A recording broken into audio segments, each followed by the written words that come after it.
아, 케이팝을 잘하는 나라는 저런 식으로 대응을 하는구나. 민주주의도 저런 식으로 지켜나가는구나. 이런 것들이 있었던 거죠. 그래서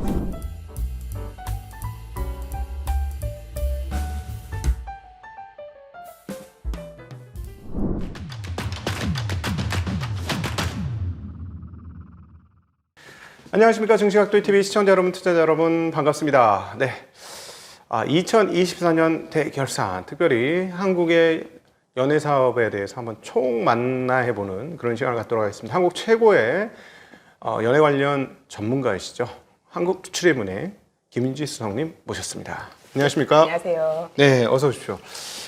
최근에 한국에서 참 계엄, 탄핵 등등의 일들이 많이 벌어져가지고 저는 이런 생각이 들더라고요. 만약에 이 사태가 장기간으로 끌어지면 다른 어디보다도 한국 연예 문화 사업에 심대한 타격을 입힐 수도 있겠다. 아마 가장 큰 타격이 아마 K-팝, K-콘텐츠 쪽이었을 거예요. 아마도.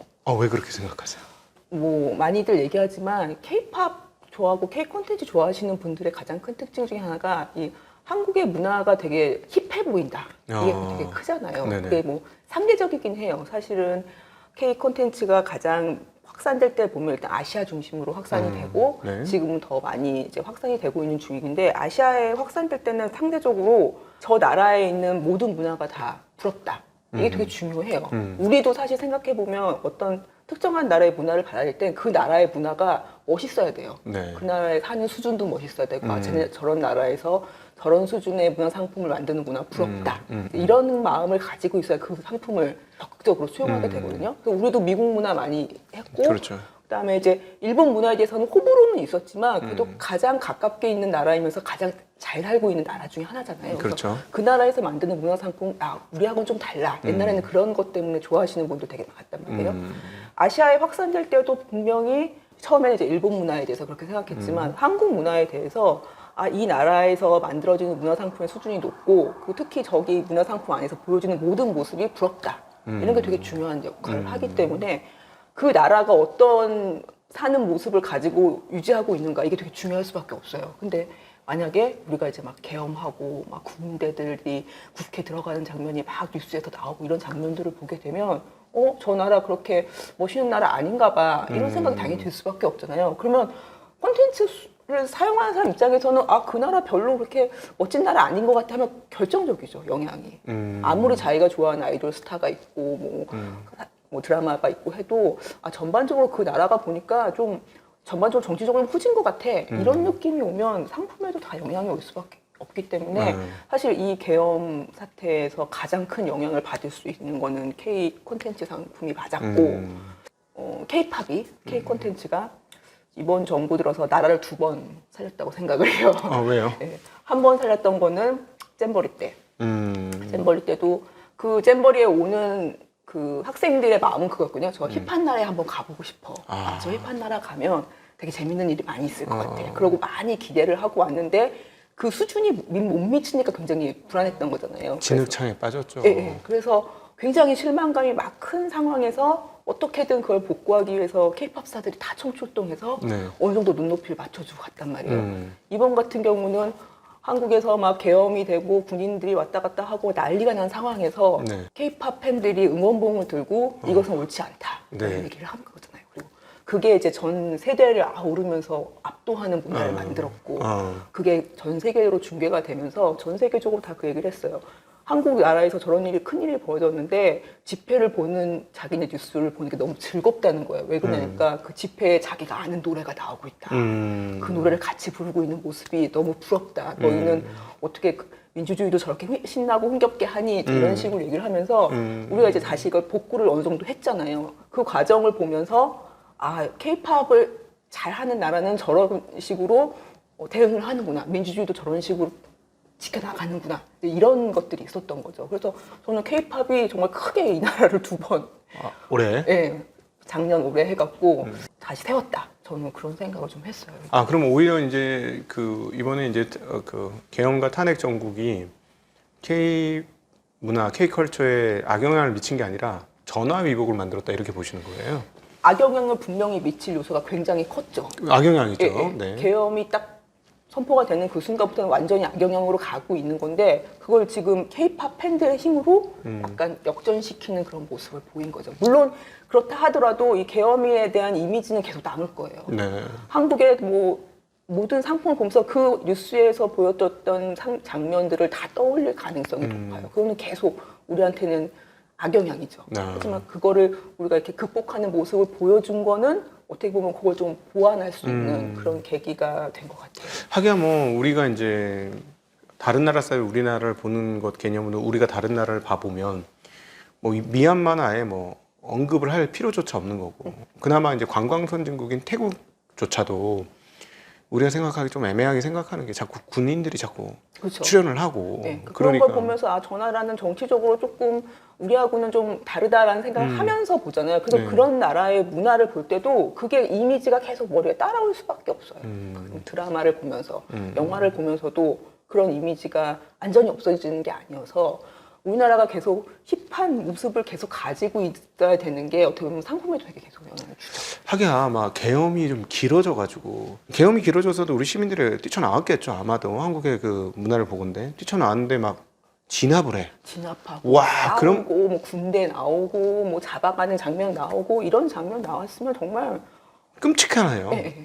굉장히 영향이 몇십 년을 뒤로 가게 했을 수도 있어요. 그냥 원샷에 열어 죽여놓는 거네요. 만약에 그랬다면 정말 K-팝 뭐 BTS가 아무리 그렇게 해도 잘못하면 BTS가 나와서 계엄 반대 운동을 해야 되는 상황이 올 뻔했네. 그렇고 만약에 이제 그런 거 안 했으면 아, 저 나라에서 저런 나라에서 시키는 대로 하는 아이돌들이야 뭐 약간 이런 이미지까지 올 수도 있는 거예요. 잘못하면 계속 서구에서는 그런 이미지들이 있잖아요.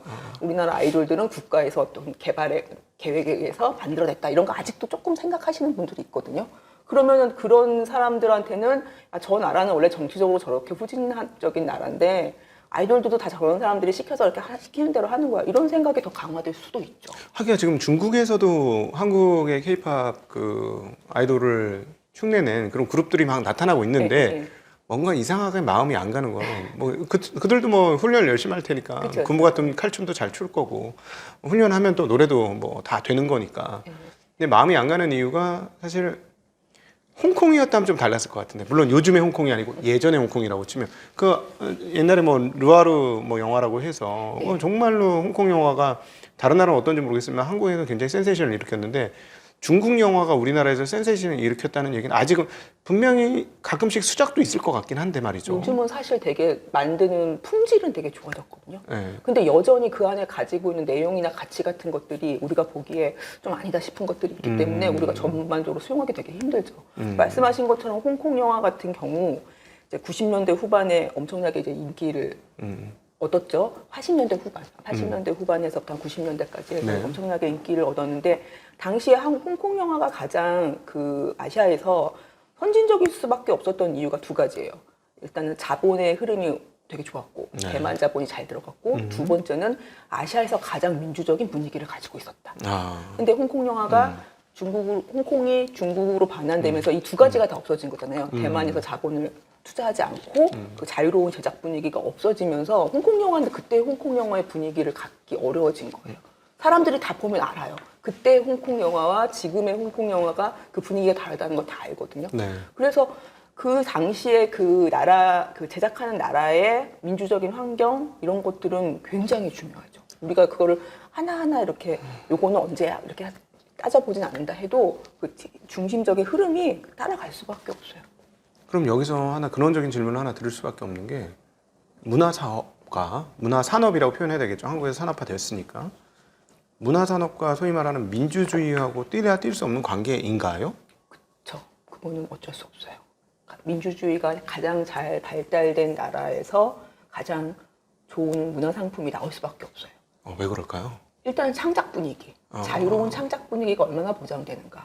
말씀해 주신 것처럼 중국에서 굉장히 열심히 잘 만들고 있지만 자유로운 창작 분위기라고 말하기 힘든 부분들이 분명히 있잖아요. 그것 때문에 계속 어느 순간에는 뭔가 제한이 되는 것들이 생길 텐데 그걸 활짝 펼쳐야 하여튼 문화상품은 나오는 거기 때문에 우리나라도 사실은 드라마가 재밌어진 게 90년대부터란 말이에요. 사실은 60년대, 70년대, 80년대도 계속 드라마들이 있었지만 90년대 질적으로 확 개선을 하는데 여러 가지 원인이 있기도 하지만 경제적으로 좀 좋아졌고 뭐 그 방송사가 하나 늘어났고 뭐 여러 가지가 있긴 하지만 제일 중요한 건 문민정부 들어서서 자유로운 제작 분위기 되면서 일단 방송사 안에 검열을 안 하기 시작했으니까. 아, 검열? 네, 검열 철폐가 된 게 굉장히 커요.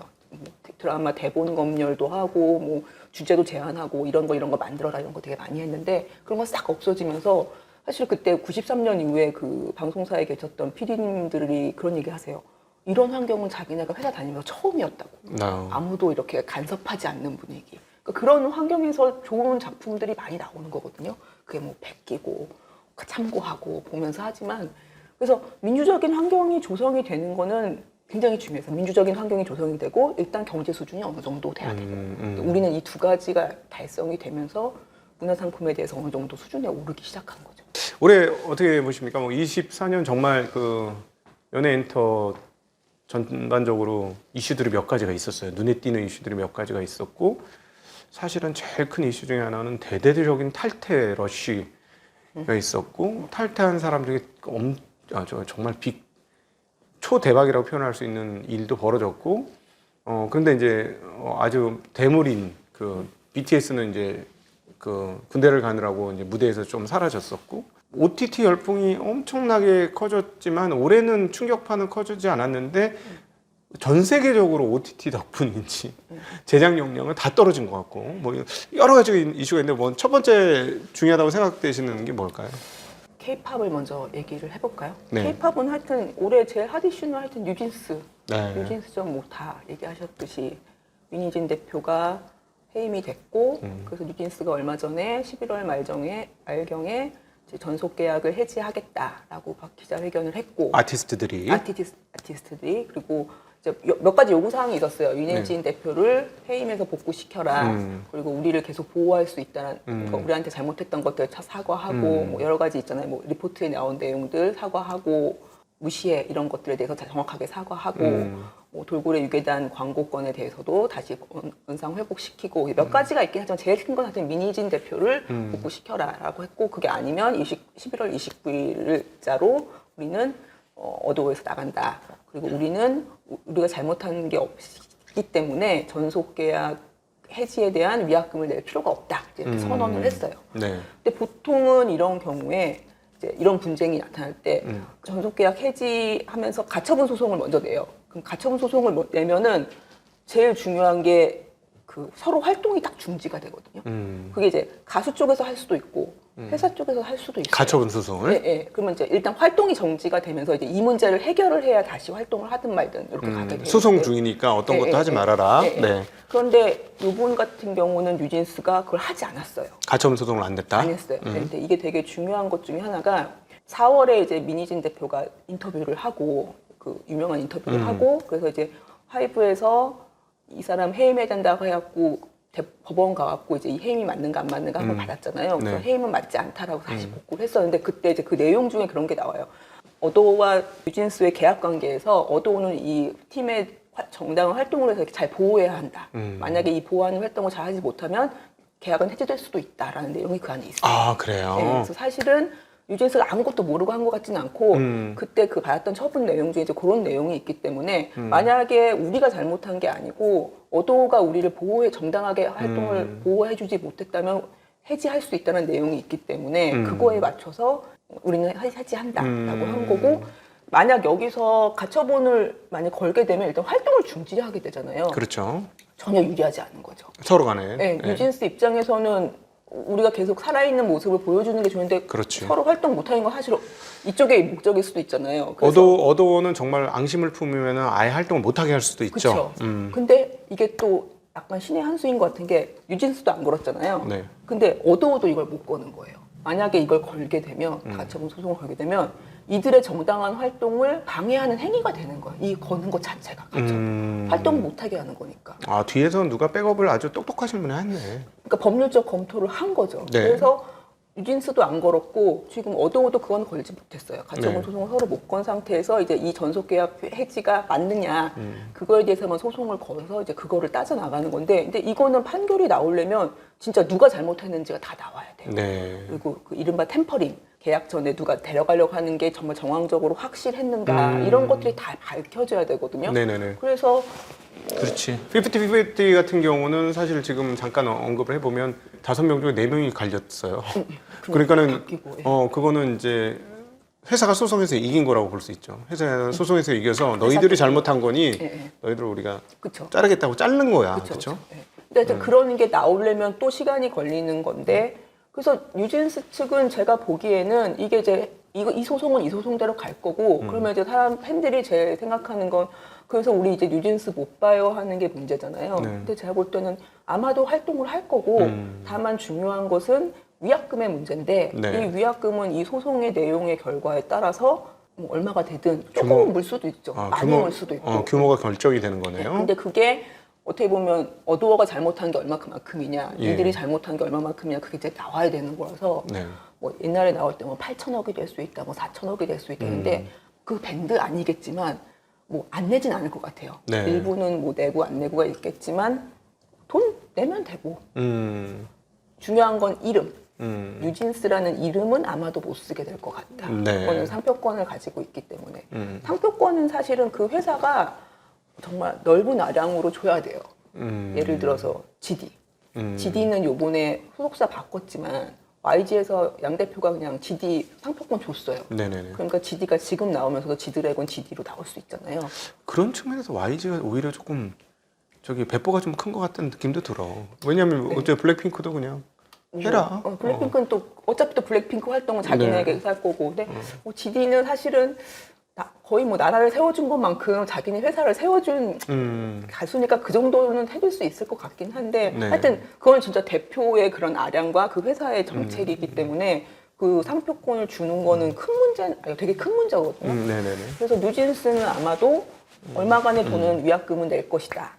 그리고 그렇다 하더라도 이름은 못 쓰게 될 가능성이 높다. 그래서 뉴진스 그룹이 저번에 얼마 전에 나와서 뭐 얘기하는데도 뉴진스라는 얘기를 안 해요. 자기들 이름만 해요. 한이, 뭐 혜린 이렇게 얘기하면서 하고 뉴진스라고 얘기하고 이번에 새 계정을 팠어요. 인스타 계정을 새로 팠는데 네. 진즈 포 프리. 진스가 아니고 뉴진스가 아니고 뉴진즈 진트 넣어갖고 진즈. 그래서 아마도 뉴진즈로 나올 건가 이제 이런 예상이 있을 정도로 그래서 이름은 살짝 변할 수 있다.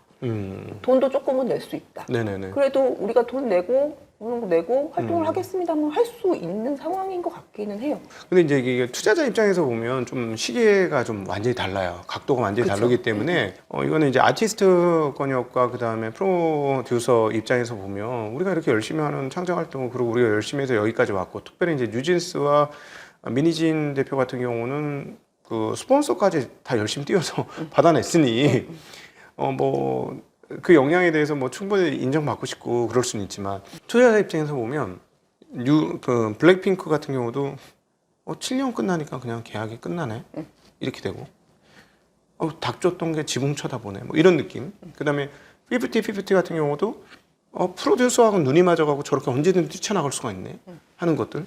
그리고 여기도 프로듀서하고 눈이 맞으니까 저렇게 나가면 투자자 입장에서 야 이거 뭐 엔터테인먼트 회사 이거 뭐 매력 있어? 7년의 유한 기간을 갖고 있는데 아무리 키워도 그래서 정말 제대로 키웠어. 그래서 진짜 돈 벌 때가 되면 나가버려. IP가 나가버려. 이거 별론데? 이런 느낌 들어서 이렇게 되면 약간 요즘에 뭐 JYP에서 그런 느낌이 좀 나지만 그 IP 브랜드를 키워주기보다 회사에서 딱 안고 적정 수준까지만 키우고 더 이상 안 키우려고 하는 그런 들이 있지 않을까. 정말 그 대표 상품으로 뽑지 않고 그냥 그런 정도 수준의 상품으로까지만 만들고 더 커지지 못하게 하지 않는 거 아닐까 이런 생각도 들어요. 그래야 영속성이라는 게 네, 느껴지지 아니면 이런 식으로 가면 그 엔터테인먼트 회사들의 영속성? 잘 모르겠는데 그게 사실상 보면 여기 음악은 그나마 여기 음악 IP라도 회사가 갖고 있지만 그 연기자들은 보면 연기자 단독 그 매니지먼트 회사가 그쵸. 다 따로 있잖아요. 이 사람을 중심으로 한 회사들이 따로 있는 예, 그러니까 뭐 유명한 개그맨이라든가 유명한 연예인이니까 그 사람들이 뜨고 나면 그 사람 뒤로 그냥 만들어지는 개념이니까 이게 산업화되기가 너무 어렵다 이런 생각도 많이 들어요. 그렇게 보면 그런 측면이 분명히 있는 산업이고 그래서 사실은 그 회사와 아티스트의 관계가 어떻게 보면 이 회사의 성장성과 안정성이 굉장히 중요한 요소일 수 있어요. 아, 그 그러네요. 관계가 정말 끈끈하게 잘 맺어져 있고 이들이 서로 정말 배려하는 관계를 가지고 있는가 이거에 중요할 수 있고 저는 이제 또 분쟁이 났을 때 네. 예를 들어 분쟁은 날 수 있잖아요. 뭐 마음이 안 맞으니까 이걸 이제 어떤 식으로 어필을 하는가도 앞으로는 되게 중요할 것 같아요. 네. 대표적으로 이제 하이브랑 민희진 대표와의 분쟁이 났을 때 하이브는 주주들을 상대로 얘기를 했고 네. 민희진 대표는 팬들을 대상으로 얘기를 했단 말이에요. 팬과 대중을 대상으로 네, 네. 얘기했죠. 근데 결국은 이 회사 그 아이돌과 그 상품의 가치를 계속 만들어 나가는 거는 사실은 주주가 아니고 팬이에요. 네. 그 팬들이 아 그래 그래서 나는 계속 이 상품을 계속 사고 싶어라는 마음이 들어야지 이 상품이 계속 건재한 거고 그래야 뭐 주가도 올라가는 건데 민희진 대표는 사실 그걸 되게 잘 알았던 것 같아요. 이게 뭐 주주가 이렇고 이런 거 분명히 모를 뿐이 아닌데 다 파악했지만 하여간에 중요한 건 내가 팬들의 마음을 얻는다라는 걸 알고 그걸 상대로 얘기를 하잖아요. 그래서 네네.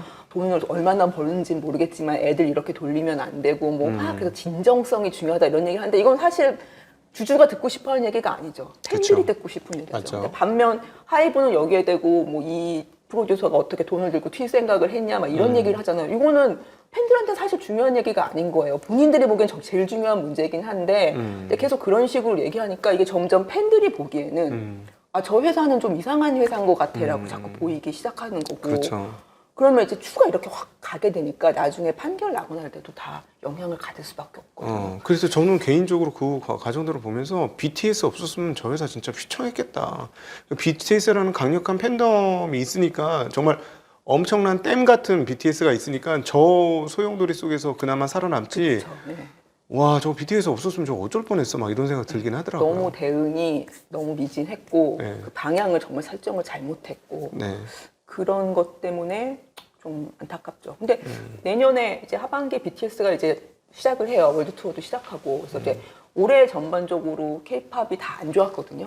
사실 올해 이끌어갈 팀이 뉴진스였어요. 전 세계적으로도. 근데 이런 분쟁 때문에 사실 못 큰 측면이 있어요. 아까 말씀하신 것처럼 뉴진스가 더 크는 거를 바라지 않았던 것 같기도 하고 이런 분쟁이 생기니까 더 키울 수가 없는 거죠. 이런 그렇지, 분쟁이 커봐야지 내 자식 아니다. 나갈 수 있다고 생각하니까 그래서 사실은 그게 아니었다면 정상적인 팀이었다면 올해는 사실은 뉴진스를 통해서 굉장히 많은 센세이션을 만들 수 있었는데 이제 그걸 다 약간 꺾어놓은 해기도 하고 다른 회사들 보면 다른 회사들도 다 올해랑 내년이 다 신인 그룹 나오는 해예요. 네. 그래서 신인 그룹 나올 땐 첫 해까지는 다 수익이 안 나니까. 그러겠죠. 그래서 베이비몬스터 같은 것도 YG가 올해 나왔더라고요. 저도 이게 작년에 나온 팀 아닌가 하고 봤더니 올해. 네. 사실은 아일릿도 뉴진스 얘기만 아니면 되게 노력 많이 해서 만든 팀이니까 올해 되게 큰 대형 신인으로 나오는 거였잖아요. 네. 그래서 그런 팀들이 이제 쏙쏙 나오고 내년도 나오고 그런 다음에 내년 하반기쯤에 블랙핑크 월드 투어하고 BTS 월드 투어 하면서 빵 커지는 이제 그런 흐름이었는데 네.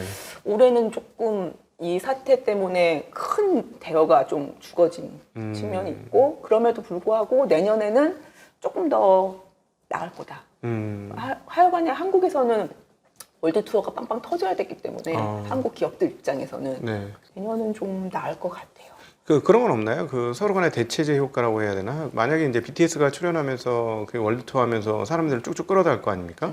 그럼 예를 들어 뭐 요즘 올해는 뭐 투자자들만 관심이 많아가지고 스트레이트 키즈라든가 최근에 이제 곧 투어를 하게 된 베이비몬스터라든가 이런 데 보면은 커요. 이 네네네. 공헌력이 굉장히 크고 예. 그러니까 우리가 너무 큰 것만 봐서 이제는 대충 그 정도 하면 그런가 보다 하는데 사실 스트레이키즈도 엄청나게 큰 성공을 하고 있고 네. 에스파도 그렇고 뭐 베이비몬스터도 그렇고 다들 잘 하고 있는 중이긴 해요. 잘 네. 하고 있는 중이고 내년에는 대형 투어도 좀 하고 근데 이제 이런 얘기는 있어요. 이제 올해 이제 응원봉들 많이 나오고 해서 이제 팬덤이 확 커지는 그런 모습을 보기는 봤는데 그건 기존에 쌓았던 팬덤들이 다 이렇게 응축된 네. 거였고 약간 팬덤들이 약간 살짝 피곤하다 이런 이야기들은 조금씩 나와요. 아, 그거 중요한 포인트네요. 예, 예, 약간 팬덤들이 좀 그러니까 뭔가 너무 비슷비슷한 형태로 계속 비즈니스를 해온 거죠. 한 팀 나오고 한 팀 나오면 굿즈 사고 뭐 음원 어떻게 하고 월드 투어는 어떻게 하기 위해서 뭐 하고 뭐 팬 서비스 하고 이런 거 하는 것들이 이게 이제 너무 약간 정형화되잖아요. 그럼 팬들은 이제 계속 거기에 동원되는 것 같은 느낌을 좀 받는 거죠. 그냥 몸만 가면 되는데 돈도 가죠. 돈도 많이 들고 돈이 꽤 많이 네. 많이 들던데요. 팬 콘서트가 그냥 몇십만 원 하잖아요. 예. 몇만 원이 아니고 아니죠. 예. 그냥 돈 10만 원도 아니고 꽤 비용이 높더라고요. 이번에 많이 나온 응원봉 그게 요즘 그냥 신제품 사면 한 5만 8천 원쯤 해요.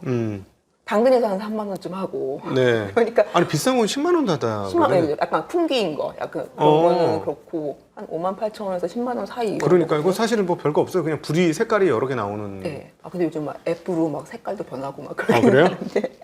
하여튼 그런 건 기본이에요. 아니 도대체 얼마나 많이 팔았으면 집회하는데 그 응원봉을 들고 난 그 좀 당황스럽더라고. 어디서 저걸 다 구했지? 아니면은 남돌하고 여돌 좋아하는 사람들만 집회 나갔나? 그렇지는 않을 텐데 그게 정말 신기하더라고요. 네. 그게 사실 근데 그 팬들이 진짜 다 나왔는데 그것도 약간은 맞는 게 이 K-팝 팬덤에 대해서 다시 한번 이제 요즘 얘기를 하기 시작해요. 네. 왜 이렇게 많이 나왔나 이 사람들이. 근데 그 K-팝 팬지를 하는 사람들 입장에서는 이런 게 너무 훈련돼 있어요. 그러니까 약간 이렇게 뭔가 어떤 이슈가 딱 터지고 이 이슈가 터졌을 때 야 이거 잘못된 것 같아. 야 이거 우리 그룹 아이돌한테 무슨 피해가 갈 수 있어. 아니면 이 회사가 잘못하고 있어. 그리고 우리가 바꿔야 돼. 네. 이렇게 하면 딱 결집을 해서 어디 언제 가자 모이고 그리고 뭐 콘서트 같은 거 할 때도 줄을 엄청 쓰잖아요. 그리고 네. 기다리고 이런 거에 대해서 저항감이 없는 거야. 훈련돼 있어요. 늘 해온 거예요. 그리고 그런 활동을 하나둘 하다 보면 굉장히 연대의식이 되게 커지잖아요. 근데 이게 연대의식도 한 번, 두 번 쌓아본 사람들이 다른 거하고도 잘해요. 한 번도 안 해본 사람은 첫 번째 한 번 맺기가 힘든데 뭔가를 계속 그런 걸 해본 사람들은 딴 이슈가 터져도 잘 움직여요. 네네네. 그래서 이 팬들이 이 응원봉을 가지고 나왔을 때 마음의 안도감을 얻었다는 게 나만 가면 어떡하나 했는데 내가 들고 갔더니 쟤도 있어. 우리 팬이야. 마음의 안도감을 가지면서 이게 내가 잘못한 거 아니고 이 팬클럽이 다 나온 거 저렇게 나온 거 보니까 이거 맞구나. 우리가 지금 이렇게 하는 게 맞구나. 근데 정말 놀란 게 아니 옛날엔 그 제 나이 또래 분들 중에 나가는 사람들은 촛불 찾고 있었는데 갑자기 촛불을 들 수가 없고 너무 창피해가지고 너무 부럽다고 이 반짝반짝한 다 응원봉 들고 있어서 이 촛불을 꺼낼 수가 없어서 그 다음부터 막 인터넷에서 촛불을 어떻게 하면 이 응원봉 어떻게 사냐 막 그거 알아보고 있고 알아봤더니 그게 이제 막 택배 보내고 하니까 막 며칠씩 걸리는 거예요. 근데 이제 사람들이 시간이 긴박한데 한 일주일 안에 이게 해결될 수 있는데 이게 택배로 받을게 너무 힘드니까 좀 당근으로 구하고 저희 집도 남편이 가야 되는데 못 구한다고 하니까 애가 친구 통해서 2개 구해왔어요. 엠믹스 거랑 아이전 거 그래갖고 그걸로 들고 나가고. 아니 그걸 보고 이게 굉장히 인구가 많구나. 근데 이게 구하면 구해지는 거예요. 다 갖고 있는 거예요. 며칠에 하나씩은 이게 다 있는 거예요. K-팝 팬덤이 엄청나구나 숫자가. 깜짝 놀랐어요. 네. 근데 하여튼 팬들의 입장에서는 이거를 들고 나가는 이유가 내가 가장 소중한 걸 들고 나온다는 것 의미도 있고 두 번째는 이걸 들고 나가서 서로를 확인하면 그러니까 우리 옛날에 집회 나가서 내가 아는 깃발이 보여야 내 자리가 여기구나 이렇게 찾잖아요. 그런 것처럼 이 응원봉이 다른 그러니까 우리 팬클럽의 응원봉이 보여야 내가 이게 틀린 거 아니다. 안도감을 얻으면서 계속 나올 수 있었다는 거예요. 그래서 네네. 이 응원봉의 힘이 너무 커요. 이거 팬덤이 그리고 그래서 이런 정치적인 저항의 가능성이 있다라는 걸 많은 분들이 예전에 조금씩 써오셨는데 사실 요번에 확인이 되는 거죠. 이런 팬덤 문화가 정치하시는 분들은 정말 조심해야 되겠구나. 그렇죠. 이 팬덤이란 아까 말씀드렸던 이 연대하는 마음은 조그만한 거에서부터 큰 것까지 다 가능한 거예요. 네. 내가 해봤기 때문에. 그래서 내가 뭔가 틀렸다, 맞았다, 이거 우리가 시정해야 되라는 마음이 딱 맞는 순간 행동으로 나가는 건 많이 해본 거예요. 콘서트도 가야 되고 줄도 서야 되고 많이 해봤잖아요. 그 옛날 386들 그 길거리 나가서 데모하는 거하고 똑같은 문화인데 전혀 다른 형태의 문화네. 형태는 다른데 약간 마음은 비슷해요. 움직이는 로직은 뭔가 그분들도 옛날에 학교 다닐 때 야 이거 뭔가 문제 생겼어 하면 쭉 가시잖아요. 근데 이 친구들도 야 이거는 문제가 있는 건데 우리가 이 팬클럽 이름으로 가자 하면 나가는 게 힘들지 않아요. 그게 굉장히 다른 거죠. 그러면 이번에 임영웅 씨가 약간 데미지를 입었을 수도 있겠다. 데미지가 있습니다. 진짜로? 임영웅 응원봉은 절대 안 가져가려고 하더라고요. 제가 진짜로? 응원봉을 구할 때 이거 뭐 빨리빨리 안 구해지는데 임영웅 응원봉은 빨리 구해지는데 이거라도 구해올까 했더니 그건 안 된다고. 그분은 이번에 이렇게 얘기하셔서 안 된다. 그러니까 이게 이제 물론 그 정치 집회에서 통한 얘기긴 한데 약간 마음 상하게 한 분들이 있는 거예요. 그 부분이. 그래서 조심스러운 것 같아요. 사실 가수들한테 그런 걸 다 바라는 건 참 맞지 않는데. 그렇죠, 그렇죠. 그런 네. 입장을 뭐 굳이 다 따져야 되나 싶긴 한데. 네. 야, 약간 이게 그럴 수 팬덤이 마치 마치 그런 생각이 드네요. 그 민심은 파도와 같아서 배를 띄울 수도 있고 삼킬 수도 있다. 그러면은 우리나라 이 그 K-pop 팬덤 문화가 정말 그 연예를 띄울 수도 있고 연예를 죽일 수도 있는 거네요. 그렇죠. 팬덤이 그래서 무서운 거죠. 그래서 어. 각 회사에서도 이 팬덤과 잘 그 관계를 조율하려고 노력하는 게 이게 잘 되면 비즈니스가 되는 거고 아니면 안 되는 거니까. 하기야 그게 이제 BTS를 통해서 확연하게 현장화됐고 알게 됐고 그렇죠. 그 어떤 위력을 실감하게 된 거죠. 약간 그 전에 그 우리나라 그때 팬덤에서 양육 팬덤이라는 얘기가 있었어요. 내가 키운다. 내 네네. 스타는 그래서 이제 원어원 투표 프로듀스원 네, 해갖고 투표해서 내가 투표해서 뽑았고 음. 이건 내가 뽑은 거기 때문에 우리 음. 아이돌들이고 이 아이돌들은 내가 키운다. 음. 얘네 뭐 필요한 것도 우리가 사주고 얘네 무대도 우리가 만들어주고 이런 식으로 했고 그 흐름이 사실은 BTS 성장에도 굉장히 큰 영향을 줘서 BTS도 큰 흐름에서 보면 양육 팬덤이 어떻게 보면 굉장히 잘 성공적으로 자리를 잡은 네. 자, 오늘 지금 K-pop 관련된 이야기를 첫 번째로 해보았고요. 다음으로는 미디어, 영상 이야기를 한번 해봐야 되겠죠? 영화 어렵죠? 영화가 많이 어렵죠. 작년보다 더 어려워졌죠? 작년에도 어려웠는데. 작년에 어려웠는데 올해도 비슷하게 어렵다. 네. 근데 이제 다른 게 있다면 올해는 괜찮아진다고 했는데 비슷하게 어려우니까 이제 영원히 어렵나? 이제 이런 생각이 드는 거고 그렇게 되기 시작하니까 문제가 뭐였냐면 코로나 때 영화관이 닫으면서 못 올린 영화들이 코로나 이후에 막 올라왔잖아요. 네. 그래서 그 이제 이른바 창고 영화들이라고 해서 네. 뭐 22년, 23년은 이 창고 영화들 때문에 성적이 안 좋다 이제 이렇게 했어요. 이제 네. 좀 낡은 영화들이 올라오니까 안 좋은 거다. 이 영화들이 언제까지 소화가 되냐? 적어도 24년이면 다 소화가 된다라고 해서 그래서 올해도 사실 슬금슬금 올라오는 애들이 많이 있어요. 그래서 올해까지도 안 좋은 건 창고 영화가 올해까지 소진되고 있기 때문에 안 좋아라는 변명이 가능한 거예요. 네. 근데 그러면 내년부터는 창고 영화가 진짜 없어지거든요. 네네. 근데 이렇게 됐더니 창고 영화가 없을 때가 걸 영화가 없어요.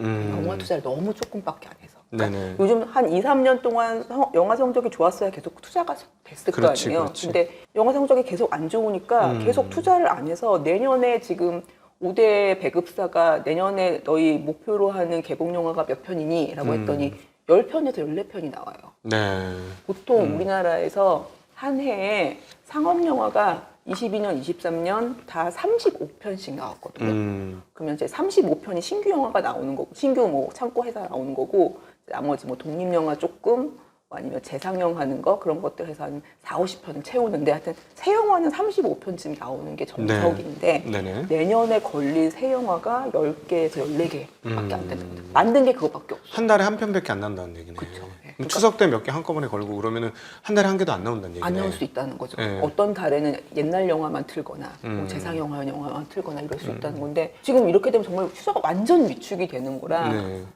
되게 심각해요. 네. 그래서 특히 이제 CJ가 이제까지는 제일 큰 배급사였는데 저번에도 한번 말씀드렸듯이 올해 베테랑 2 하얼빈 이제 광고 걸리기 시작했습니다. 그렇죠. 12월 25일인가부터 하기로 돼 있는데 요 두 개가 이제 자기네가 돈을 많이 들인 영화 중에 하나인 거예요. 그래서 요거 두 개 하는 거 봐서 앞으로 계속 투자할지 말지 결정할게 이렇게 얘기를 했거든요. 근데 베테랑 2는 그냥 쏘쏘했고 나쁘진 않지만 하얼빈이 진짜 잘 터지지 않으면 이제 우리 투자 못 하겠어요 할 수도 있는 상황인 거예요. 안 할래요 할 수도 있는 상황이어서 되게 중요하고 내년에 걸 게 아마 CJ ENM이 한 2개밖에 없어요. 그러니까 이미 만들었으니까. 근데 그 이후는 지금 모르겠다예요. 투자할지 안 할지 모르겠다.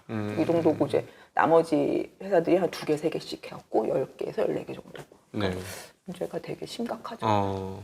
아니 이렇게 되면은 뭐 OTT에서 뭐 연기자들 부른다고 해도 연기자들도 입지가 서서히 줄어들 것 같은 이 정도면 이렇게까지 계속 찍을 게 없다는 얘기 계속 하고 있죠. 일거리가 없다. 안 들어가니까 일거리가 없다는 얘기를 배우들이 하고 있어요. 그래서 실제로 배우 중에 나는 그 개런티를 좀 낮춰서라도 찍겠다라는 사람이 나올 정도로 상황이 되게 안 좋은 건 맞아요. 그렇군요. 네. 그리고 이제 좀 특징이 좀 있다고 하면 영화가 되게 안 보긴 해요. 영화가 그래서 한 항상 2019년이랑 비교하는데 코로나 이전 22년, 23년 비슷하고 올해도 약간 비슷한데 한 60% 수준이에요. 관객은 60% 수준인데 그 안에서 이제 60%밖에 안 되는 수준 안에서 꾸준히 1000만 영화 2개씩은 나와요. 한 해. 이 얘기는 뭐냐면 사람들이 볼만한 영화가 있다라고 하면 가요. 가긴 가는데 아니면 안 봐요. 아예. 그러니까 옛날에 보면 중간쯤 되는 중박쯤 되는 영화들이 싹 사라진 거예요. 네네. 그러면 이게 문제가 뭐냐면 영화 시장 규모는 60%라고는 하지만 이게 60%인 게 아니라 양극화가 더 커지니까 사실 제작사들 입장에서는 30% 40%밖에 안 되는 거죠. 그렇지. 훨씬 더 어려운 상황이 된 게 많고 근데 이제 가운데층의 영화들이 왜 안 보는가 옛날 중박 영화들 정도를 보면 이 정도 영화들은 내가 집에서 OTT 보면 비슷한 거 다 보던데 네. 이 생각을 하고 그럼에도 정말 꼭 봐야 되는 건 또 보러 간다. 그래서 이제 이런 얘기를 해요. 우리가 그럼 영화를 만드는 경쟁력 자체가 줄어들었니? 하면 그건 아니다. 왜? 1000만 영화 아직도 나온다. 이거는 우리 경쟁력이 살아있다는 증거는 맞는데 문제는 뭐냐? OTT에서 볼만한 것들을 영화관에 가서 안 보는 게 문제다. 그러면 이제 앞으로 어떤 방향으로 나아가야 될까라는 거에 대해서 분명히 OTT에서 보는 것과 영화관에서 보는 게 약간 좀 차별화가 될 상황이 오기 시작했다. 그러니까 예를 들어서 우리 90년대에는 로맨틱 코미디 영화 많이 봤어요. 네. 세리가 헨리를 만났을 때 뭐 이런 식의 외국 로맨틱 코미디 영화 많이 봤어요. 근데 요즘 영화관에 그런 영화 하나도 없죠. 왜냐면 이런 정도 영화는 우리가 TV, OTT에서 충분히 소화가 되는 거예요. 그렇지. 그러니까 큰 화면에서 뭐 굳이 거기서 그런 거를 안 봐도 된다고 내 몸보다 생각하니까. 큰 사람이 뭐 얼굴끼리 뽀뽀하는 거 굳이 볼 필요가. 네. 그러니까 그런 영화들을 싹 안 만들기 시작한 거잖아요. 그러니까 홀리우드에서도 그런 영화 이제 안 만드는 거예요. 그런 영화 만들어서는 도저히 영화관에 올려갖고 수익이 안 나니까. 그래서 이제 우리도 약간은 꼭 영화관에서 봐야 될 것 같은 영화들 아니면 차라리 OTT에서 볼만한 것들로 약간 좀 다시 재편이 돼야 되는데 그게 약간 시간이 걸릴 수는 있다. 그러니까 아직도 사람 머릿속에서 헷갈리잖아요. 우리가 어떤 걸 꼭 영화관 가서 봐야 되지? 이건 스펙터클 해야지 그럼. 그것도 1순위긴 한데 네. 꼭 그렇진 않아요. 우리나라 예를 들어서 파묘. 그게 반드시 스펙타클 해서 보러 갔나? 그건 아니기도 해요. 무섭잖아요. 뭐. 그 집에서 보면 덜 무서워. 그런 것도 있겠죠. 그러면 그런 것도 요소 중에 하나인 거예요. 이거는 꼭 같이 봐야 좋은 거다라는 약간 뭔가 그런 식의 뭐가 좀 나와야 되는데 우리가 이제 기존에 갖고 있던 흥행 공식과는 좀 다른 뭔가가 필요한 거죠. 그래서 이렇게 나가려면 약간 시간이 좀 필요해요. 그렇죠. 뭔가 새로운 것들이 계속 나와야 되는 거고 이제 그렇지 않은 건 OTT에서 그리고 꼭 영화관에서 봐야 되는 건 영화관에서 이런 식으로 재편이 돼야 되는데 문제는 그러려면 기획 개발을 되게 잘해야 되거든요. 그러니까 기획 개발은 사실은 영화가 제작되기 전에 쓰이는 돈. 예. 기획 개발을 하면 다 영화가 되냐? 아니죠. 한 10개쯤 기획 개발하다가 한두 개가 영화로 돼요. 나머지 그냥 버리는 거죠. 예. 그러니까 우리 제조업으로 치면 R&D랑 똑같아요. R&D 열심히 했지만 실패할 수도 있잖아요. 그렇죠. 그러다가 하나가 성공하는 건데 그러면 이 기획 개발비를 누군가 돈을 내야 될 텐데 사실 제작사들은 돈이 다 없잖아요. 네. 이 돈을 감당할 수 있는 제작사들이 많지 않아요. 네. 그럼 이제까지 이건 누가 했니? 라고 하면 사실은 대기업 계열의 그 투자 배급사, CJ, 롯데 이런 데에서 이렇게 여러 가지 형태로 돈을 그냥 쭉 깔아놓는 거예요. 네. 시나리오 작가들, 감독님들한테 돈을 쭉 깔아놓고 기획해라. 그래서 잘 되면 나한테 와야 돼. 이런 식으로 약간 엮는 방법이기도 하지만 하여간 돈을 쭉 깔아놔서 그걸로 약간 돌아가는 게 있었는데 지금 서로 어려워지니까 아무도 그걸 안 해요. 하긴 지금 롯데도 휘청거리는데 그거 다 하겠습니까? 미쳐니까. 네. 그러니까 지금 영화도 못 만들게 생겼는데 웬 기획개발까지 가잖아요.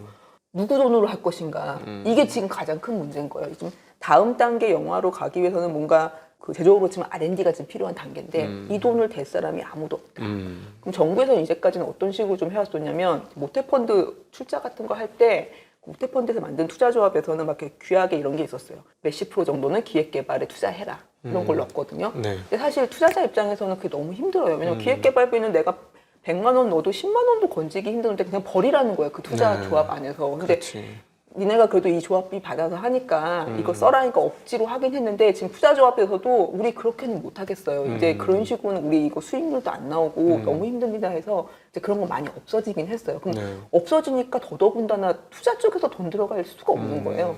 그래서 이 기획 개발을 저는 누군가 돈을 좀 넣어야 돼서 이거는 정부가 좀 자본을 조성을 하는 게 필요하고 돈을 써야 되는 시점인 건데 얼마 전에 영비법 영화 및 영화법이 하나 개정이 되면서 저번에 이제 윤석열 대통령이 그 준조세, 그림자조세 다 없앤다고 하면서 영화진흥기금 없애기로 했거든요. 왜냐면 영화발전기금이 있어요. 네. 영화발전기금에 여러 가지 형태로 돈이 모이는데 제일 큰 게 우리가 영화 티켓을 사면 3%의 돈이 그 부가금이 있어요. 네. 그러면 3%면 15,000원짜리면 450원 맞죠? 네. 450원 정도로 우리가 세금같이 내는 거예요. 그럼 그게 영발기금이 돼서 영화발전기금이 돼서 그 돈으로 이것저것 사업도 하고 막 그랬거든요. 국민의 그 부담을 완화시킨다면서 그걸 없앴어요. 근데 없앤다 만다 막 얘기가 되고 있었는데 저번에 여러 가지 법들이 통과될 때 같이 후딱 확 통과가 돼버렸어요. 네. 그래갖고 그 없어지는 바람에 지금 영화발전기금에 그 돈 들어오던 게 없어졌어요.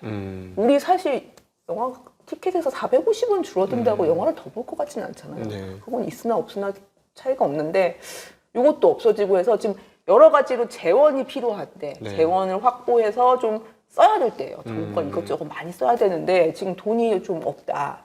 이게 굉장히 걱정스러운 상황이에요. 그러니까 저희가 이제 그 투자업을 해보니까 그림이 어떻게 나오냐면 바닥은 한국 드라마가 먼저 깔았고 그다음에 한국 영상물이 깔았어요. 그래서 소위 말해서 K컬처의 기반과 이미지를 쫙 만드는 거예요. 제가 그동안에 이제 좀 공부를 해보니까 근데 얘네들은 돈은 별로 못 벌었어. 못 벌었죠. 네, 그 영상 팔아봐야 몇십억 정도 받고 제작사들은 돈 번 적이 없습니다. 그리고 뭐 방송국에서 그거 만들어도 팔아봐야 뭐 잘 돌려봐야 몇십억 정도니까 돈을 별로 못 벌었는데 그 기반으로 한국 문화에 대한 어떤 의식이 고양이 되면서 K-팝 나가서 한번 확 쓸었어. 근데 얘네는 제가 보니까 그냥 중박이야. 그렇죠. 또 개별 기업으로 보면 얼마나 벌었는가 보면 그렇게 네, 또 그냥, 높지 않아요. 그냥 중박이야. 근데 여기다가 누가 돈 대박을 쳤냐면 불닭볶음면, 불닭볶음면, 그다음 화장품, 화장품, 네 여기가 대박을 쳤어요 지금. 그렇죠. 네. 여기가 그냥 막 떼돈을 벌고 있는 거예요. 여기 K컬처에 돈 좀 내야 되겠다. 여기서 번 돈에서 일부를. 돈을 내야 돼요. 제가 생각해도 돈을 좀 내야 되는데 이게 네. 정확한 인과관계를 본인들이 주장하지 않아서 네. 이게 어떻게 하기 힘든 뭐긴 한데 이게 좀 문제가 좀 커요. 그러니까 그럼 결국은 기업들한테 야 너희가 이것 때문에 돈 벌었으니까 돈 내라 하면은 인과적 흐름을 증명해 주세요 하면 누가 증명을 하겠어? 이건 그냥 우리가 느낌적으로 느낌인데 뭐 이렇게밖에 얘기할 수 없으니 그러면 이런 거는 결국은 정부가 그 회사들한테 돈 버는 거에 대해서 세금을 거두니 그 세금의 일부를 과거 이제 김대중 정부 때처럼 영화발전기금이나 영상발전기금을 그렇죠. 좀 돌려야 기금, 되겠네. 네, 이게 보통 이제 많이 하는 방법이 이제 기금 같은 거 조성해가지고 네. 관련 기업들한테 이제 출자를 좀 받는 거죠. 옛날에 이제 네이버나 이런 데서 많이 받았거든요. 네. 그런 것처럼 이제 지금 말씀하신 소비재 기업들이 또 같이 너희가 혜택을 얻었으니까 이제 기금을 같이 조성하자 해서 이제 그걸로 뭔가 이것저것 관련된 지원 사업을 하는 게 제일 그래도 정부가 가장 돈 덜 들이면서 할 수 있는 방법인데 강력한 의지가 있어야 됩니다. 네네네네. 이게 쉽지 않아요. 정말 강력한 의지가 있어야 돼서 좋은 대통령이 나오길 뵙게. 네. 그래서 제 옆에서 보니까 이게 딴 건 몰라도 영상업은 돈이 안 돼 별로. 안타깝게도. 근데 문화의 형성 능력은 제가 보기엔 오히려 K-팝보다 더 큰 게 아닌가. 영상이 사실은 제일 기본이에요. 영상을 만드는 게. 그러니까 해외 가서 한국 어떻게 하라면 아직도 대장금 얘기를 해. 난 대장금 나 기억도 안 나는데 아직도 대장금 얘기를 하고 한국에 무슨 뭐 나도 안 본 드라마를 봤고 이게 굉장히 파급력이 크구나. 그렇죠. 네. 그래서 영상 쪽이 좀 돈을 버는 쪽으로 가야 되는데 지금 영화 쪽이 일단 이렇게 힘들어진 게 크고 그러면 이제 OTT 쪽은 어떠냐? OTT 쪽도 사실은 비슷해요. 제작사들은 내나 비슷비슷하니까. 그래서 네. 근데 이제 제일 드는 생각이 영화도 OTT에서 많이 보니까 그러면은 돈을 좀 영화에다 많이 팔면 영화를 OTT에 많이 팔면 수익이 보전되지 않을까? 관람객은 좀 덜 들었어도 네. 그런 생각이 들 수 있잖아요. 근데 그게 또 전혀 안 그렇더라고요. 저도 이해가 약간 안 갔는데 옛날에 IPTV 시대하고 OTT에 파는 게 판매 방식이 달라요. 그러니까 OTT 같은 경우는 그냥 한 번 팔고 매달 판매.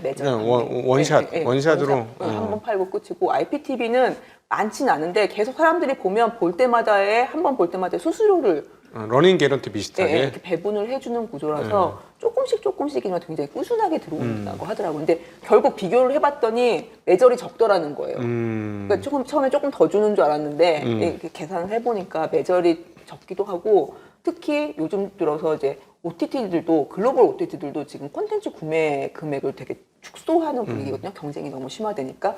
그러면서 옛날보다 사는 비용을 더 점점 깎이는 거죠. 왜냐면 자기네 OTT에 팔고 싶어 하는 제작자들은 많고 우리가 사주는 건데 값을 높게 안 쳐주는 거예요. 더 놀란 거는 영화는 2시간짜리인데 판매금은 어떻게 책정하냐니까 뭐 그 흥행을 얼마나 했냐, 흥행이 잘 됐냐, OTT에 첫 번째 걸었냐, 뭐 이런 게 제일 중요한 순위인데 만약 그게 아니라 한다면 시간 단위라는 거예요. 저는 깜짝 놀랐어요. 그래서 그럼 시간 단위면 무슨 얘기냐? 드라마 시리즈 6부면 6시간이잖아요. 네. 영화는 2시간이잖아요. 똑같진 않지만 3분의 1쯤 된다는 거예요. 그러니까 영화 시리즈 하나 만드는 것보다 물론 여기 제작비도 좀 많이 들어갈 수 있지만 네. 시간 기준으로 사버리니까 영화는 되게 그럼 말이 안 되잖아요. 말이 안 되는 왜냐하면은 네. 드라마 시리즈 좀 긴 거에서 아니 뭐 태왕사신기 빼면 그렇게 돈 많이 안 들잖아요. 1, 200억이면 만들 수 있는 드라마도 많은데 시리즈 12개짜리도 요즘은 좀 많이 올라가긴 했지만 그렇지. 그 뭐 500억 안짝으로 뭐 커버링 되는 뭐 12편짜리 있잖아요. 근데 영화 요즘 500억짜리면 그 만들기가 힘들잖아요. 평균 100억. 그래요? 영화는 평균 100억, 잘 만들면 3, 400억. 어. 그 정도 하긴 한데 안 맞아요. 계산이 네. 안 맞는데 이제 그런 식으로 사준다는 거죠. 그러니까 우리 OTT에 못 팔겠어요라는 제작자들이 되게 많아요. 그런 문제 때문에 가격을 네. 잘 안 쳐주니까. 네. 그리고 이제 드라마 쪽도 비슷한 얘기를 하시는 게 드라마 쪽도 옛날에는 OTT 쪽에서 드라마를 좀 후하게 사줬죠. 제작비에 뭐 10%, 15% 마진 쳐서 사줬기 때문에 좋은 제작자들이 많이 갔던 건데 요즘은 막 5% 쳐준다고 하더라고요. 마진이 훨씬 줄어든 정말로 거예요. 줄어들었군요. 지난번에 나오셔서 이런 식으로 되면 OTT가 입지가 강화되기 때문에 앞으로 모든 제작 비용을 떨어뜨릴 것이다라고 얘기하고 가셨었거든요. 근데 진짜 실제로 요즘 얼마나 떨어졌어요? 그러면 5% 쳐주는 데도 있고 뭐 난리라고 그 얘기를 하시더라고요. 그러면 그 제작사들은 돈 못 버는 거죠. 결국은 잘 만들고 돈 못 버는 거고. 그래서 저희 그럼에도 불구하고 계속 지금 나오는 얘기는 제작비가 너무 올라가서 만들기 어렵다 이제 이런 얘기는 계속 나오고 있는 중이고 구매 단가가 제한이 되니까 이제 맞추기가 힘든 거죠. 구매 네. 단가를 맞추려면 그래서 요즘 점점 편수가 줄어들죠. 6부작 이런 거 많아졌잖아요. 옛날엔 16부작 이렇게 만들었는데 네. 6부, 8부 이런 게 많이 늘어난 것도 네네. 그런 영향이 좀 있죠. 그리고 이제 영화 산업에서는 이제 빨리 전략을 빨리 바꿔야 되겠네요. 한국 분들이야 워낙 뭐 적응력이 빠르니까 되는 이 시대에 되는 영화와 되지 않는 영화 빨리 구분을 해가지고 되는 영화 쪽으로 이제 힘을 모아가지고 만들어야 되고. 영화는 영화 쪽으로 만약에 자기가 그런 게 아니면 빨리 사실 드라마의 억법으로 가서 그러니까 이게 이분들한테 물어보면 왜 영화 제작하시는 분들이 그럼 드라마 가서 만드시면 되잖아요.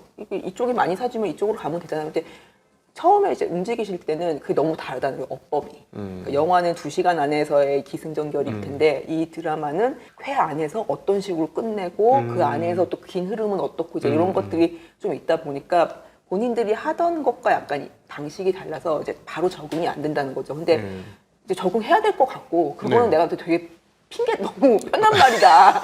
야 그런 게 어딨냐, 그거 잘해야지 이런 생각이 좀 들고 그래서 이게 이제 이런 소재는 이쪽이 맞다. 그냥 바로 이쪽으로 가고 왔다 갔다 하는 게 점점 더 늘어나야 될 것 같아요. 그다음에 이제 OTT 쪽에서는 제일 중요한 이슈 중에 하나는 웨이브하고 티빙이 합병하는 거. 네네. 이게 이제 웨이브는 SK 스퀘어가 대주주고 이제 방송 3사가 대주주였고 티빙은 CJ ENM이 대주주였는데 네. 웨이브가 한 470만 그리고 티빙이 뭐 700만 정도 돼요. 780만 이 정도 되거든요. 그럼 합치면 산술적으로 1200만이 넘는다고 나오는데 물론 아니겠지. 아니죠. 겹치는 분들이 저희 있으니까. 집은 뭐 다 보고 있던데 이거 그렇죠. 저거. 네. 그리고 근데 그래도 하여튼 이렇게 겹치는 것 좀 해도 굉장히 커지는 거잖아요. 네. 그게 이제 넷플릭스가 1100만쯤 얘기하거든요. 그러니까 하여튼 뭐 얼마나 겹쳐질지는 모르지만 하여튼 규모로는 넷플릭스와 거의 비슷한 오히려 더 많을 수도 있다라고 얘기가 되는 네. 거대 OTT가 나오는 게 이제 제일 큰 이슈긴 하죠. 그리고 이제 우리나라 OTT들이 이제까지 다 적자였는데 티빙이 그래도 내년 정도에는 분기 정도는 흑자로 갈 수 있을 거다라고 얘기하는 게 이제 이런 합병 효과도 있지만 프로야구 중계 작년 올해부터 했잖아요. 그래서 프로야구 준비하면서 가입자가 많이 생겨서 티빙 같은 경우는 이제 분기별로는 흑자 전환을 조금 할 수 있을지도 모른다 얘기 나오고 있고 그렇게 되면 CJ ENM이 뭐 티빙도 이제 그렇고 CJ ENM이 사실 성적이 안 좋은 건 자기들이 사업 못하는 것보다도 뭐 영화 어려운 것도 있지만 CJ 라이브 시티 그 아레나 일산에 아레나 짓던 게 있어요. 짓다가 21년부터 지었는데 자꾸 자재비 오르고 뭐 문제 커져서 중단했어요. 그냥 안 하기로. 그러면 이제 그렇게 되면서 지금 그 집단 안 상태로 이제 끝났고 그거에 대한 손실을 계속 그 반영을 했어요. 감가상각이나 뭐든 해야 되니까. 뭐 자기는 하다가 만 거니까 자기는 어쩔 수 없거든요. 그래서 그걸 다시 기부 체납을 받나 안 받나 이러기를 하는데 하여튼 그것 때문에 계속 영향을 받는 게 있었는데 이제 그런 거 대충 턴다고 하더라고요. 거의 다 털 때가 됐다고 하면 제가 볼 때 영화만 잘 되면 CJ ENM은 내년 정도부터는 조금 좋아질 수도 있겠다. 이런 생각은 들어요. 근데 영화 투자가 제일 중요한데 내년이 영화 투자한 지 30년째인데 제발 계속 하시라. 저는 계속 얘기하고 있죠. 야, 근데 이게 지금 프로야구로 잘 됐다면 이것도 위기인데요? 제가 보니까 왜냐하면 지금 미국 같은 데도 넷플릭스나 이런 데가 스포츠 중계에 이어서 이제 뉴스 스트리밍도 하고 싶어가지고 엄청 그런 걸 많이 하죠. 다큐 했다가 예능 했다가 그리고 스포츠 같은 경우는 저 몰랐는데 요일별로 해요. 그러니까 예를 들어서 월요일 수요일 거는 넷플릭스, 디즈니는 화요일 목요일. 그럼 저는 이 리그를 보려면 얘네 거 다 봐야 되는 거예요. 이런 식으로 자기들이 막 갈라서 하거든요. 결국 다 보라는 건데. 그러니까 쿠팡이 EPL을 가지고 와서 대박을 쳤다면서요. 네. 그러니까 이게 스포츠는 사실은 전 세계적으로 많은 OTT들이 가장 탐내는 분야긴 해요. 그리고 어느 정도 성과를 다 얻고 있고 이제 거의 TV로 모든 게 다 OTT로 넘어가고 있는 단계가 되는 것 같아요. 그러니까 TV 중계 끝판왕이 사실은 스포츠였는데 그래도 TV를 계속 보고 있는 이유는 우리가 TV에서 스포츠를 하니까 이런 거였는데 그게 다 이제 OTT로 조금씩 넘어가게 되는 분위기. 그게 이게 무선으로 통신이 안 잡혀서 그래요.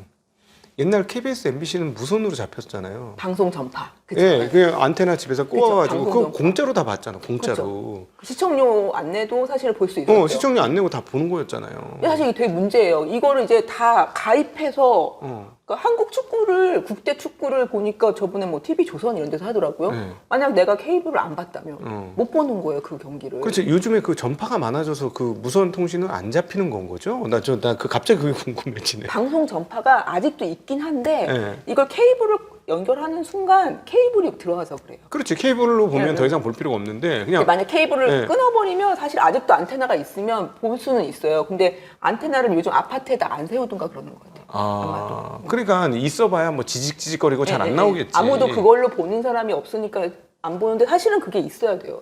보여야 정상인데 이제 이 모든 게 다 돈을 내고 OTT를 통해서 봐야 된다라는 거는 사실은 문제인 거죠. 이게 방송을 되게 긴급한 거에 대해서 방송을 제공해야 될 의무가 있잖아요, 국가가. 근데 이걸 다 OTT를 통해서 보게 한다? 이게 문제가 있는 거죠. 그러니까 그게 이제 지금 없어진, 거의 실질적으로는 유명무실해진 거죠. 있긴 있으나 아무도 그건 보지 않는 그런 상황이고. 케이블 통해서 보고 있으니까. 그러니까 다 유료화된 거야, 그렇죠? 근데 문제는 문제예요, 되게. 그렇군요. 야, 그러면은 이제 어떻습니까? 그 쿠팡 플레이를 통해서 어마무시하게 가고 아까 그 OTT가 시간제로 영화를 사준다는 게 이해가 되는 게 소위 말하는 이제 빅테크 까라의 기업들의 핵심은 얼마나 이 고객들을 많이 머무르게 만드냐. 시간을 사는 걸로 얘들의 비즈니스의 핵심을 삼고 있어요. 그러다 보니까 아마 계산법이 그렇게 나오는 것 같은데 지금 쿠팡 같은 경우도 쿠팡 이츠로 돈을 하나도 못 버는데 쿠팡 이츠를 왜 유지하느냐? 머물게 한다는 거예요. 하나라도 더. 쿠팡 고객이 쿠팡 이츠 때문에 다른 데 안 가고 여기 더 머물러 있어. 그러면 본전만 쳐도 우리는 괜찮아. 왜냐면 머물러 있다가 쿠팡 다른 걸 쓸 거니까. 이런 식으로 하는데 쿠팡 플레이도 아마 그런 개념인 것 같거든요. 저도 원래 쿠팡을 잘 안 했는데 한번 하니까 이 세 개가 엮어지더라고요. 쿠팡 이츠와 쿠팡 플레이와 안 쓰던 쿠팡까지 내가 이게 어차피 돈을 내고 있으니까 이거를 그냥 이용하게 되는 거예요. 그러겠죠. 그런 효과가 분명히 있어요. 그런 비즈니스로 걸어놓는 거지. 그냥 이세 락인 가지가 효과. 엮이는 거죠. 그러니까 그쪽도 또 잠재적인 이제 그 우리나라 이제 기본의 뭐 티빙이라든가 이런 웨이브라든가 이런 데 어떤 대항마가 되는 그런 상황이 오는 거예요. 원래 단일로는 티빙 다음에 쿠팡이 두 번째다 뭐 이런 얘기도 있었어요. 그 단일 사업자 규모로는. 네. 티빙하고 웨이브가 이제 좀 합치면 저는 국내 사업도 잘 해야 되는데 이제는 이제 규모가 됐으니까 그러면 이제 진짜 해외 사업을 해야죠. 해외 사업을 얘네들이 합치는 거는 이제 국내 사업은 저는 별 의미는 없다고 생각하고 합쳤으니까 남는 돈으로 제발 해외 사업을 시작해야 되는데 해외 사업을 하려면 콘텐츠를 제작할 수 있는 능력이 있어야 되지 않습니까? 제작은 우리가 잘하니까 돈이 많아야 돼요. 근데 돈이 이제 지금 국내 사업하는 것보다 훨씬 더 많이 들어가니까 그죠. 그리고 해외 것도 만들어주는. 근데 그거는 뭐 제휴하고 어떤 형태는 할 텐데 그 국내 시장이 이제 너무나 포화가 됐기 때문에 이 제작비를 올라가는 거를 감당하려면 우리가 직접 해외 사업을 하는 수밖에 없어요. 우리가 이제 계속 넷플릭스에 납품하는 형태로는 우리 돈이 안 벌리잖아요. 네네. 계속 돈은 넷플릭스가 버는 거고 그래서 이제 해외 사업을 우리가 직접 해야 우리가 만든 드라마에 대해서 국내 수입 올리고 해외 수입까지 올릴 수 있다. 그래서 해외로 나가야 된다고 얘기했는데 다 이제까지는 아는데 돈이 너무 많이 들어서 우리가 못한다 했는데 이제 둘 합쳐서 좀 규모가 되니까 이제는 해외 사업을 조금 제대로 해야 될 때가 됐죠. 근데다가 되게 문제가 조금 더 빨리 시계가 돌아가기 시작한 게 이제 아시아에서는 우리나라가 제일 잘 만든다고 했잖아요. 실제로도 그렇고 그래서 넷플릭스 잘 아는데 넷플릭스 입장에서 한국만 키워줄 필요가 없는 거예요. 그렇지. 계속 다른 데들이 비슷한 게 있으면 계속 슬금슬금 키워줘야 되니. 벤더를 많이 만들어야 자기네가 훨씬 좋아지지. 그래서 이제 요즘 많이 드러나는 게 일본이 자꾸 자체 드라마를 만들어요. 그러니까 일본이 어떤 식으로 드라마를 만드냐면 우리가 잘 만든 드라마에 판권만 사서 자기네가 다시 만들어요. 네. 그럼 그게 훨씬 싸게 먹히는 거예요. 본인들의 제작비는 높지 않으니까 우리 거를 통으로 사서 틀어주는 것보다 이걸 판권만 사서 판권 사실 얼마 안 되거든요. 네. 판권만 사서 자기네가 직접 제작하는 형태. 그래서 넷플릭스 같은 데 안에 일본 드라마 같은 게 굉장히 많이 늘어났어요. 자꾸 넷플릭스는 그렇게 까는 거죠. 그거 늘려서 그러니까 경쟁을 시키고 싶은 거죠. 일본, 그 다음에 떠오르는 게 태국. 네. 태국은 진짜 자기들 스스로 잘 만들어요. 예. 우리 거 비슷하게 되게 잘 만들고 가격도 우리의 10분의 1, 20분의 1로 만드니까 그래서 요즘 넷플릭스 안에 태국도 많고 일본 것도 많고 점점 아시아에 비슷한 나라들 꽤 많아지고 이제 우리나라 드라마를 많이 사주는 데가 뷰. 동남아의 뷰가 홍콩 건데 네. 그게 이제 동남아에서 가장 큰 OTT여서 이 뷰가 성장한 과정도 보면 우리나라 드라마들을 굉장히 많이 사갔어요. 그래서 거기서 많이 사줬는데 많이 사주다 보니까 이제 자기들도 한국 드라마가 점점 비싸진다 이런 네. 얘기를 얘기를 하는 거예요. 그래서 저번에 싼 걸 사갔는데 선제업고 티어를 사갔는데 크게 성공을 하는 걸 보면서 깨달은 게 비싼 거 살 필요 없다. 한국 드라마 아무거나 잘 골라도 싼 거 잘 골라도 터질 건 터진다 내갖고 비싼 거 안 사려고 해요. 그래서 이제 우리 거를 비싸게 만들었을 때 팔 수 있는 데가 조금 줄어드는 거죠. 그래서 여러 군데 팔거나 네. 조금 더 싸게 만들면서 팔거나 이제 이런 식으로 좀 바뀌어야 될 필요는 있어요. 싸게 만드는 것보다는 잘 만들어서 여러 군데 파는 게 네. 낫다라고 주장하는데 실제로 많이 팔 수 있는 데가 이제 안 뚫린다고 얘기들을 많이 하시더라고요. 이제 해본 적이 없는 비즈니스기도 하고 요거를 잘 못하고 있어서 여러 개 파는 게 좀 힘들다 얘기하시기도 하고 두 번째로는 아직도 아시아 말고 미국이나 이런 북미 유럽 쪽에서 우리 드라마들을 많이 사주는 데가 없어요. 거기가 큰 손이지 사실상. 그렇죠. 거기서 사주기 시작해야 사실은 활로가 뚫리는 건데 넷플릭스는 이제 아시아 시장 때문에 많이 사주긴 하는데 나머지 이제 작은 OTT들이 좀 많이 있는데 예를 들어서 HBO에서 한국 거 없잖아요. 네. 한 개도 안 사거든요. 걔네는 그냥 자기네가 보는 시장이 있기 때문에 거기서는 한국 드라마가 아직은 필요하지 않은 거예요. 그 네. 시장에서는. 근데 그런 시장에까지 계속 이제 뚫고 들어가는 게 되게 중요해진 거죠. 네네. 한국 드라마를 안 사던 OTT들에 어떻게 진입을 할 것인가. 이게 좀 중요한 것 같아요. 근데 웨이브가 그 KBS, MBC 방송 3사가 네, 자본 참여를 했으면 네. 그걸 잘 이용해서 K-팝하고도 연결하고 뭐 그러면 좋겠네요. 왜냐면은 사실 K-팝이 그렇게 그토록 나가고 싶어 하는 데가 KBS, MBC, SBS예요. 아주 큰 애들 빼고는 거기 못 나가서 그냥 줄을 서 있어요. 나가고 싶어 하죠. 왜냐면 그렇게 나가야 계속 전파가 그렇죠. 되게 네. 중요해서 그쵸. 그런 프로그램이 많이 뭐 뮤직뱅크고 뭐 그런 것들 많이 판매를 하긴 하는데 TV에 번들로 들어가서 광고 보면서 나오는 채널들이 있어요. 패스트 TV라고 하는데 네. 우리나라의 UID가 그걸 되게 잘하고 있어요. 이번에 수출도 되게 많이 하고. 그러니까 뭐냐면 삼성 TV를 팔 때 막 유튜브 보면 뭐 유튜브 뭐 깔려 있잖아요. 거기에 이제 패스트란 채널이 하나 있어갖고 거기에도 여러 가지 채널이 있는데 거기에 그냥 뭐 로쿠 하는 게 있는데 얘네들은 뭐냐면 OTT는 OTT인데 광고를 보고 무료로 보는 OTT가 사실 그럼 방송이랑 똑같아요. 아니면 유튜브랑 똑같은 건데 그러네. 그런 게 쫙 있거든요. 거기에 한국 거를 넣고 있어요. 그 채널을 통해서. 네. 그게 그 시장이 또 커지는 것도 되게 중요해요. 왜냐면 미국 사람들도 OTT를 3개, 4개씩 구독하다 보니까 너무 부담이 되는 거예요. 그래서 그런 거 한두 개 보고 나머지는 이 패스트로 보자. 그냥 우리가 광고 차라리 옛날에 보듯이 광고 좀 보면서 그냥 쭉 나오는 거 중에 보면 된다 해서 그게 쫙 잘 되고 있거든요. 우리나라 것도 그런 식으로 많이 들어가요. 구작들이 많이 들어가긴 하지만 신작은 아니지만 하여튼 한국 걸 보고 싶은 분들은 이제 그걸 통해서도 많이 보시는 거죠. 네네. 요즘에 이제 하나 공파 최근에 영화 중 굉장히 짧은 영화 10분짜리 영화가 있다던데. 그런 거 시도를 하셨죠. 네. 그게 이제 다양한 시도 중에 하나인데 영화는 누가 만들어도 15,000원이잖아요. 네. 독립영화를 만들어도 사실 15,000원. 그렇죠. 되게 500억짜리를 만들어도 15,000원. 그러니까 사람들 마음속에 이제 만드시는 분들은 이거는 무너뜨릴 수 없는 어떤 근간이라고 생각해요. 누가 만들든 15,000원을 받아야 된다라는 게 근간이라고 하지만 또 어떤 사람들 입장에선 야 싸게 만든 영화는 좀 더 싸게 팔고 비싸게 만든 영화를 비싸게 받으면 어떨까 이런 생각도 사실 해볼 수는 있잖아요. 그렇죠. 그래서 그런 시도로서 되게 짧게 만들어서 1,000원짜리 한번 해볼게 이런 식으로 한번 해보시는 거죠. 그러니까 이건 뭐 수익을 위해라기보다는 약간은 스폰도 받고 어떤 내용을 담고 그래서 이제 약간 실험적으로 해보는 건데 그러니까 다양한 시도 중에 하나인 거예요. 네. 가격을 좀 차별화해보면 달라질까? 네. 사실 영화계에서는 제일 좋아하는 게 돈 많이 들여서 사람 많이 들어온 영화 말고 싸게 들여서 이거보다 살짝 넘게 사람 들어오는 영화 이러면 마진이 생기는 거니까 네네네. 사실 이게 장사에는 제일 좋은 거죠. 예. 그래서 이렇게 짧게 만들어서 적게 받아도 사람들이 좀 보면 이것도 하여튼 마진은 생길 수 있으니까 그래서 그런 시도를 해보긴 하는데 이게 메인스트림은 아니고 네. 여러 가지 시도 중에 하나인 거죠. 네. 알겠습니다. 자, 오늘 우리 수철의 불행의 김지희 선생님과 더불어서 한국의 K컬처 앞으로 어떻게 될 것인지 그리고 그 중에서 이제 K-팝이 어떤 길을 걸어왔었는지 24년도에 어떤 이슈가 있었는지 그리고 또 영화 사업과 미디어 산업에서는 어떤 변화가 24년도에 있었는지에 대한 이야기 소상하게 한번 이야기 듣는 시간이 되었습니다. 아마 24년도 전반적인 이 엔터테인먼트 산업 전반에 대해서 좀 이해도가 깊어지셨을 것 같고 내년도에 어떻게 해야 될지에 대해서도 또 그림이 그려지는 그런 시간이 되었지 않았나 싶습니다. 오늘 귀한 시간 만들어주신 우리 김윤지 수석님께 감사드리고 네, 같이 함께 시청해주신 모든 분들께도 감사 인사 드리겠습니다. 인사드립니다. 고맙습니다. 감사합니다.